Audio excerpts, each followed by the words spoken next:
अपने एम्प्लॉय के साथ इश्क लड़ाने वाले दिलफेंक धन्ना सेठ बिल गेट्स अपनी करतूतों के कारण फिर से सुर्खियों में हैं। अपने आशिक मिजाजी के कारण पत्नी मेलिंडा गेट्स से उनकी 27 साल पुरानी शादी टूट चुकी है।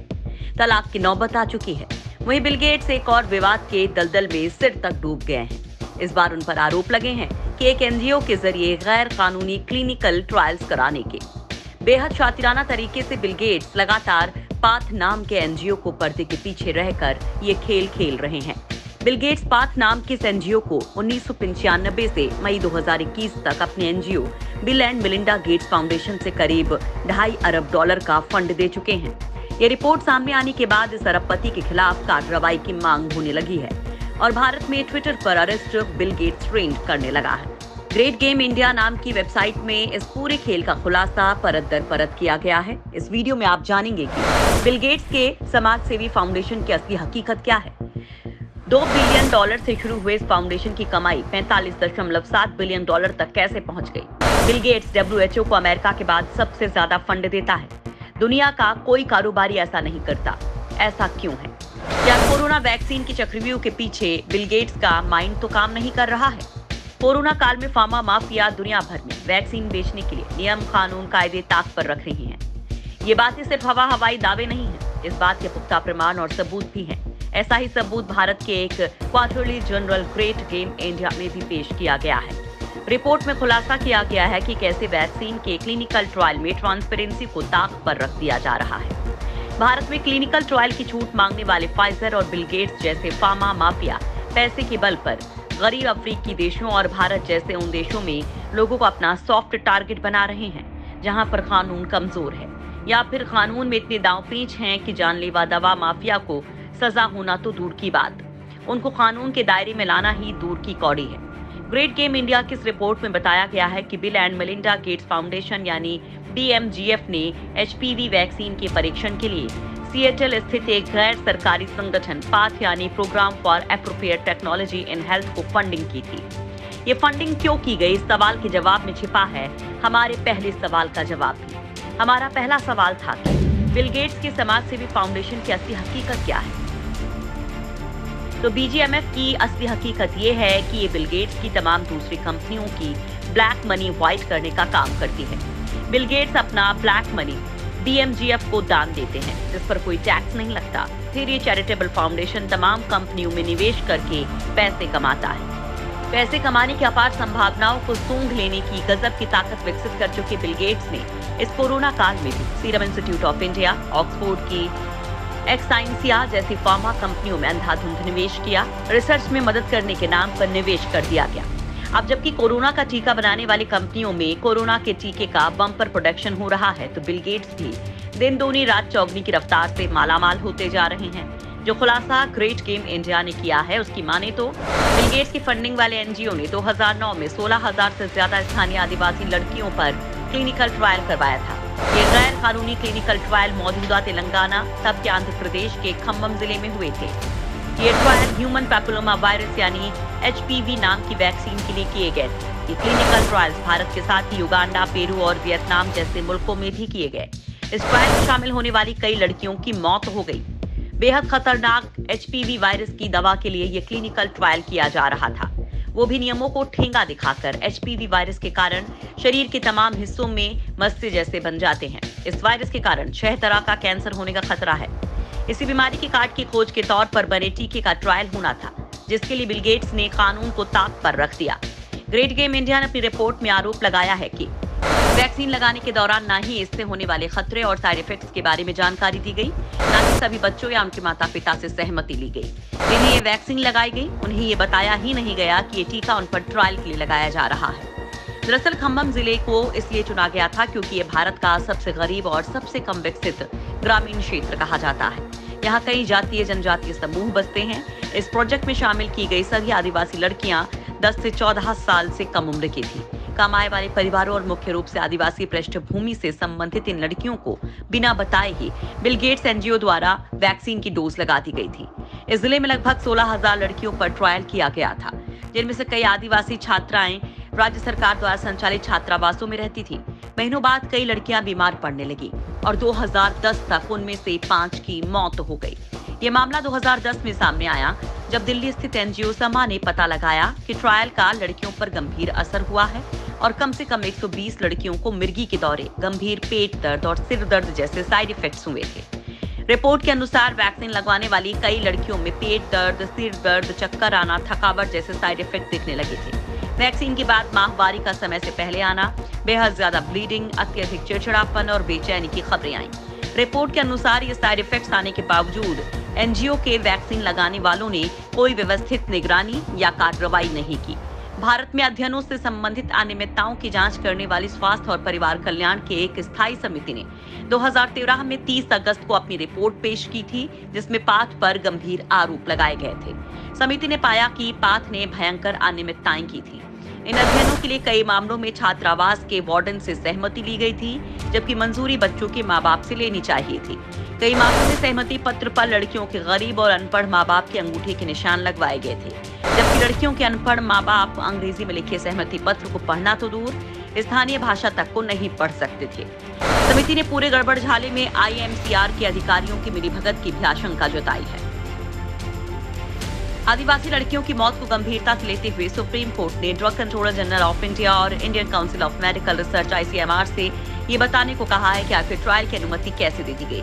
जस्टिस दीपक मिश्रा और V गोपाल गौड़ा की सुप्रीम कोर्ट की बेंच ने केंद्र से भारत में HPV वैक्सीन के परीक्षण के लाइसेंस देने से संबंधित प्रासंगिक फाइलें पेश करने को कहा था। अदालत ने केंद्र से संसदीय समिति की रिपोर्ट पर उठाए गए कदमों से उसे अवगत करवाने को भी कहा था। स्टैंडिंग कमेटी ने अपनी जांच में पाया कि 16 नवंबर 2006 को पाथ और ICMR के बीच MOU भी किया गया था, जबकि स्थायी समिति की रिपोर्ट में इस ट्रायल के लिए funding bill and Melinda Gates foundation की ओर से होना बताया गया था। अब तक आप समझ ही गए होंगे कि bill and Melinda Gates foundation की असल हकीकत क्या है। दरअसल BMGF पहले तो दवा, टीका, वायल्स या इससे जुड़े प्रोडक्ट्स बनाने वाली कंपनियों में निवेश करता है, फिर निवेश की गई कंपनी के प्रोजेक्ट यानी दवा, टीके या संबंधित सामान को साम, दाम, दंड भेद अपनाकर अप्रूव करवाता है। ब्लैक मनी को व्हाइट में कन्वर्ट करने के लिए फाउंडेशन R&D में मदद के नाम पर चुनी हुई इकाइयों को ही मदद करता है। प्रोडक्ट के बाजार में उतरते ही कंपनियां मालामाल हो जाती हैं। उनमें निवेश के कारण BMGF भी मलाई काटता है। अब आपको बता देते हैं उस सवाल का जवाब, जो था $2 बिलियन से शुरू हुए इस फाउंडेशन की कमाई $45.7 बिलियन तक कैसे पहुंच गई। दरअसल समाज सेवा के काम का दिखावा करने वाला bill and Melinda Gates foundation की असल कमाई का जरिया ही ऐसे कई मेडिकल माफिया हैं। पाथ एक अमेरिकी एनजीओ है और बिल गेट्स फाउंडेशन की तरफ से इसे भारी भरकम फंडिंग मिलती है। अमेरिकी सरकार की तरफ से भी इसे ग्रांट मिलता है। रिपोर्ट के मुताबिक 1995 से मई 2001 तक पाथ एजेंसी को बिल गेट्स फाउंडेशन से करीब $2.5 अरब का फंड मिला। अब आपको बताते हैं कि आखिर $2 बिलियन से शुरू किया गया bill and Melinda Gates foundation कैसे $45.7 बिलियन का हो गया। 23 गुना कैसे बढ़ा गेट्स फाउंडेशन। 2002 में Bill and Melinda Gates foundation ने विवादास्पद रूप से फार्मास्यूटिकल क्षेत्र में $205 मिलियन मूल्य के स्टॉक खरीदे थे, जिनमें मर्क एंड कंपनी के शेयर शामिल थे, जिसने लड़कियों पर वैक्सीन लगाया था। वॉल स्ट्रीट जर्नल ने अगस्त 2009 में रिपोर्ट दी थी कि फाउंडेशन ने उस वर्ष के 31 मार्च और 30 जून के बीच मर्क में अपने शेयर बेचे। मतलब कि 2002 से 2009 के बीच यानी वैक्सीन लगाने तक BMGF दोहरी भूमिका में थी। एक और चैरिटी का दावा था, दूसरी मर्क की वैक्सीन की सफलता और उसके कारोबार के जरिए लाभ भी। ये सबूत साफ बताते हैं कि bill and Melinda Gates foundation बच्चियों की मौत के साथ ही इन सभी अपराधों के लिए जिम्मेदार था, लेकिन कार्रवाई नहीं हुई। स्टैंडिंग कमेटी द्वारा सुझाए गए उपायों में से किसी भी उपाय को भारत सरकार द्वारा नहीं लागू किया गया। उस वक्त देश में UPA की सरकार थी, जिसे लीड कर रही थी कांग्रेस, लेकिन BMGF ने उसका मुंह नोटों से भर दिया था। लिहाजा सुप्रीम कोर्ट के मांगने के बाद भी सरकार ने कोई एक्शन टेकन रिपोर्ट अदालत को नहीं दी। भारत सरकार ने WHO, यूनिसेफ या अमेरिकी सरकार को मानवाधिकारों के उल्लंघन की कोई आधिकारिक रिपोर्ट कभी नहीं दी। हालांकि संसद की स्थायी समिति ने इस बात की सिफारिश पुरजोर तरीके से की थी। अब हम आपको बता देते हैं तीसरे सवाल का जवाब। हमारा सवाल था कि बिल गेट्स WHO को अमेरिका के बाद सबसे ज्यादा फंड देता है। दुनिया का कोई कारोबारी ऐसा नहीं करता है, ऐसा क्यों? गेट्स फाउंडेशन फार्मा माफिया के लिए पूरी दुनिया में बैकअप बना रहता है, ताकि दुनिया को बीमारी का डर दिखाकर दौलत की कमाई की जा सके, और WHO को वो दुनिया को डराने के लिए अपनी कठपुतली के तौर पर इस्तेमाल करता है। इसके लिए वो WHO को अमेरिका के बाद सबसे ज्यादा फंड देता है। WHO की हिमायत बढ़ चढ़ कर कैसे गेट्स फाउंडेशन करता है, इसका सबूत है वो ट्वीट जिसके जरिए बिल गेट्स द्वारा बिना नाम लिए अमेरिका के पूर्व राष्ट्रपति डोनाल्ड ट्रंप की निंदा की गई थी। दरअसल ट्रंप ने कोरोना फैलने के लिए चीन को दोषी ठहराते हुए WHO को भी चीन पर एक्शन नहीं लेने के लिए कटघरे में खड़ा किया था और अमेरिका से दी जाने वाली 400 से 500 मिलियन डॉलर की मदद रोकने का ऐलान कर दिया था। हालांकि ट्वीट में बिल गेट्स ने अमेरिकी राष्ट्रपति ट्रंप का नाम नहीं लिया था, लेकिन उन्होंने ये जरूर लिखा था कि WHO की जरूरत दुनिया को पहले से कहीं ज्यादा है। उन्होंने कोरोना वायरस प्रकोप से लड़ने के लिए बिल और मेलिंडा गेट्स चैरिटेबल फाउंडेशन की ओर से $100 मिलियन भी दिए थे, ताकि फाउंडेशन अपनी मनमर्जी वाली फार्मा कंपनियों की दवाएं, टीके और मेडिकल इक्विपमेंट्स को WHO के जरिए पूरी दुनिया में स्थापित कर सके। अब आपको बताते हैं कि आखिर कोरोना काल की आपदा को भी कैसे बिल गेट्स ने अपने लिए अवसर बनाया। यही हमारा चौथा सवाल भी था कि कहीं कोरोना वैक्सीन की चक्रव्यूह के पीछे बिल गेट्स का माइंड तो काम नहीं कर रहा है। इस सवाल का जवाब है हाँ, BMGF ने ही कोरोना काल में कमाई के लिए वैक्सीन चक्रव्यूह रचा, वो भी पूरी प्लानिंग के साथ। दरअसल बिल गेट्स की कंपनी माइक्रोसॉफ्ट ने 1994 से अब तक करीब $45 बिलियन समाजसेवी संस्थाओं को दान किया है, जिसमें से ज्यादातर हिस्सा अपने ही फाउंडेशन यानी BMGF को ही दान किया है। यानी एक जेब से पैसा निकाल के दूसरी जेब में डालकर दान का दिखावा कर दिया। ऐसे में टैक्स भी बच गया और बटुआ भी खाली नहीं हुआ। दान का यही पैसा BMGF ने कोरोना काल में वैक्सीन बनाने वाली कई कंपनियों को दिया, लेकिन दान के रूप में नहीं, निवेश के रूप में। यानी फायदा हुआ तो इसकी कमाई भी BMGF को जानी थी, वो भी बिना टैक्स के। इन कंपनियों में पहला नाम है फाइजर का, जिसमें BMGF ने निवेश किया था। सितंबर 2020 में CNBC को दिए एक इंटरव्यू में बिल गेट्स ने पहले ही ऐलान कर दिया था कि फाइजर ही वो कंपनी होगी जिसका टीका कोरोना के खिलाफ जंग में सबसे पहले इमरजेंसी यूज का अप्रूवल पाएगा।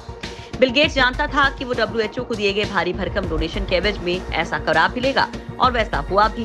फाइजर को इमरजेंसी इस्तेमाल के लिए सबसे पहले मंजूरी मिली। दुनिया भर में फाइजर का कोरोना टीका बिका और BMGF ने जमकर चांदी कूटी। इसके बाद निवेश के मामले में दूसरा नंबर आता है बायोएनटेक का। कोरोना के टीके के लिए दूसरा निवेश बायोएनटेक में। Bill and Melinda Gates foundation ने बायोएनटेक के भी शेयर्स खरीदे हैं। एक कंपनी के टीके को भी WHO से इमरजेंसी इस्तेमाल के लिए अप्रूवल मिला हुआ है। BMGF फाउंडेशन ने इस कंपनी के शेयर ठीक उस वक्त खरीदे थे जब वुहान में कोरोना के केस निकलने शुरू ही हुए थे, यानी सितंबर 2019 में।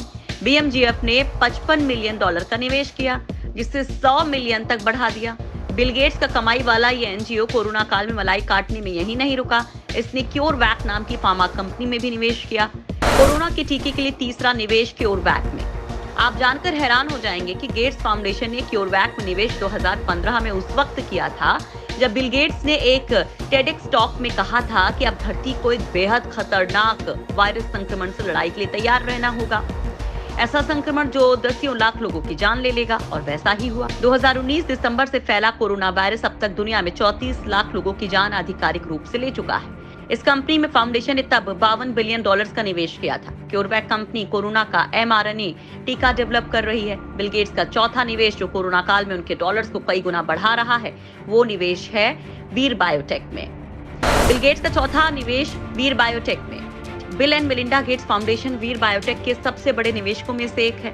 2016 और 17 में ये कंपनी HIV और TB की सस्ती और सर्वसुलभ दवाएं बनाने के प्रयास में लगी होने का दावा करती है। अब कंपनी का फोकस कोरोना वायरस की दवा बनाने पर है। GlaxoSmithKline के साथ मिलकर ये कोरोना के इलाज के लिए एंटीबॉडी थेरेपी विकसित कर रही है। इतना ही नहीं, ये वीर बायोटेक कोरोना के टीके के साथ ही ऐसी दवा भी बना रही है जिसे नाक के जरिए लेने से कोरोना वायरस का खात्मा किया जा सकता है। तो ये आंकड़े ही बताने के लिए काफी है कि दुनिया का चौथा सबसे अमीर शख्स 65 साल का बिल गेट्स और पैसे कमाने के लिए किस हद तक गिर चुका है। वो इंसानियत की मदद के नाम पर गरीब बच्चियों की जान लेने वालों को तो बैकअप कर ही रहा है, साथ ही महामारी के दौर में सिर्फ और सिर्फ मुनाफा कमाने पर फोकस कर रहा है, वो भी चैरिटी की आड़ में। अब तक बिल गेट और गेट्स फाउंडेशन के खिलाफ मिले सबूत तो यही इशारा कर रहे हैं कि कहीं कोरोना काल में एक्टिव फार्मा माफिया के पीछे भी दिमाग बिल गेट्स का तो नहीं।